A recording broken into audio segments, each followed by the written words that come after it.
জয় জগন্নাথ। জগন্নাথের রথের দড়িটা টান দেওয়া বা রথের চাকায় হাত ছোঁয়ানো অত্যন্ত পুণ্যের কাজ বলে মনে করা হয়। শাস্ত্রমতে বলা হয়, রথ দেখলে আধ্যাত্মিক জ্ঞান বাড়ে, চিত্তশুদ্ধি হয়, এমনকি প্রকৃত মানুষচক্ষু দৃষ্টি আরো প্রসারিত হয়। রথ টানার সময় একজন যদি দাঁড়িয়ে তা দেখেন, তাতে তার অন্তরে থাকা সমস্ত পাপের মোচন ঘটে। রথের রশি ধরে টান মারা তো পুণ্যের কাজ বটেই, এই রশিতে হাত ছুঁয়ে রাখলেও পুণ্য অর্জন হয়।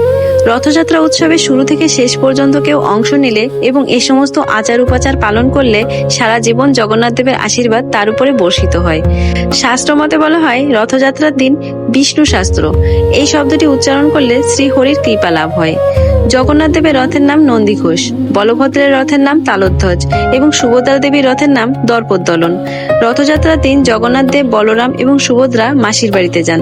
তবে এই যাত্রায় জগন্নাথ, বলরাম এবং সুভদ্রা একা যান না, তিনটি আলাদা রথে তাদের সঙ্গে থাকেন বিশেষ দেবদেবীরা। জগন্নাথের রথে তার সাথে থাকেন মদনমোহন, বলরাম দেবের রথে তার সাথে থাকেন রামকৃষ্ণ, সুভদ্রা দেবীর রথে থাকেন সুদর্শনা। দীর্ঘ 7 দিন মাসির বাড়িতে কাটানোর পর যখন তারা ফেরেন, সেটি উল্টো রথযাত্রা বা পূর্ণযাত্রা নামে পরিচিত। কোনো কোনো পৌরাণিক আখ্যানে আবার বলা হয়, শ্রীকৃষ্ণের দীর্ঘ বিরহের পর বৃন্দাবনে ফিরে যাওয়ার স্মৃতি হিসেবেই এই রথযাত্রা উৎসব পালিত হয়। এখন আমরা রথযাত্রা উৎসবের সম্পূর্ণ সময়সূচি পঞ্জিকা থেকে জেনে নিব। শ্রী জগন্নাথ দেবের রথযাত্রা উৎসব পালিত হবে 31শে আষাঢ় 16ই জুলাই বৃহস্পতিবার।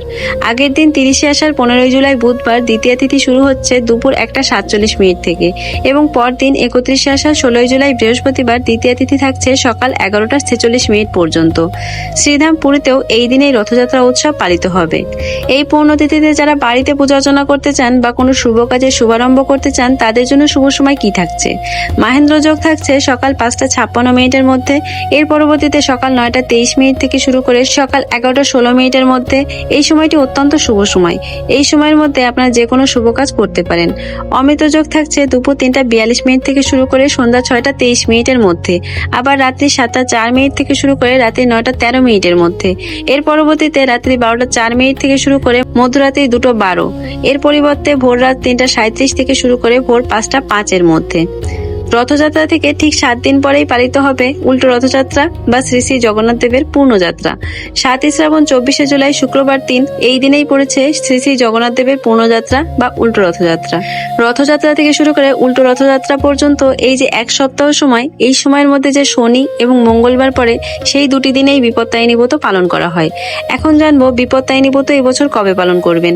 পয়লা শ্রাবণ 18ই জুলাই শনিবার এই দিনেই বিপত্তায়নী ব্রত রয়েছে প্রথম দিনটি। তার পরবর্তীতে আরেকটি তারিখ রয়েছে চৌঠা শ্রাবণ 21শে জুলাই মঙ্গলবার। এই দিনেও কিন্তু শ্রী শ্রী বিপত্তায়নী ব্রত রয়েছে। আপনারা এই 2টি দিনের মধ্যে যে কোনো একদিন বিপত্তায়নী ব্রত পালন করতে পারেন। এই দিনে আপনারা বাড়িতে কিভাবে জগন্নাথ দেবের পুজো করবেন? সকাল সকাল ঘুম থেকে উঠে পরিষ্কার বস্ত্র পরিধান করে ঠাকুর ঘর পরিষ্কার করে নিয়ে বিগ্রহকে স্নান করাবেন। স্নান করানোর জন্য আপনাদেরকে জল প্রস্তুত করতে হবে। সেই জলে লাগবে গঙ্গা জল, কর্পূর, আতর, গোলাপ জল, চন্দন, তুলসী। এই উপকরণগুলো একত্রে মিশিয়ে শ্রী জগন্নাথ দেব, বলরাম দেব এবং সুভদ্রা দেবীকে স্নান করাবেন। তারপর তুলসী পাতা অর্পণ করবেন। 108টি তুলসী পাতা চন্দন সহযোগে অর্পণ করতে হবে এবং ক্ষীরের ভোগ, জিলিপি, নকুলদানা, বাতাসা এই সমস্ত ভোগ আপনারা অর্পণ করতে পারেন। যে কোনো মৌসুমী ফল 5 রকমের রাখবেন পুজোয়। আর ফুল হিসেবে আপনারা যে কোনো রঙিন ফুল ব্যবহার করতে পারেন। ধূপধুনো দিয়ে আরতি করবেন। এইভাবেই আপনাদের বাড়িতে জগন্নাথ দেবের পুজো সম্পন্ন হবে। রথযাত্রা যেহেতু একটি পূর্ণতিথি, সেই কারণে এই তিথিতে আপনারা যে কোনো শুভ কাজের শুভ সূচনা করতে পারেন। পাশাপাশি আপনারা এই দিনে নিরামিষ আহার গ্রহণ করবেন। কোনো রকম তামসিক খাবার গ্রহণ করা যাবে না। বন্ধুরা, এই ছিল আজকের ভিডিও। ভিডিওটি ভালো লাগলে লাইক, সাবস্ক্রাইব করতে ভুলবেন না।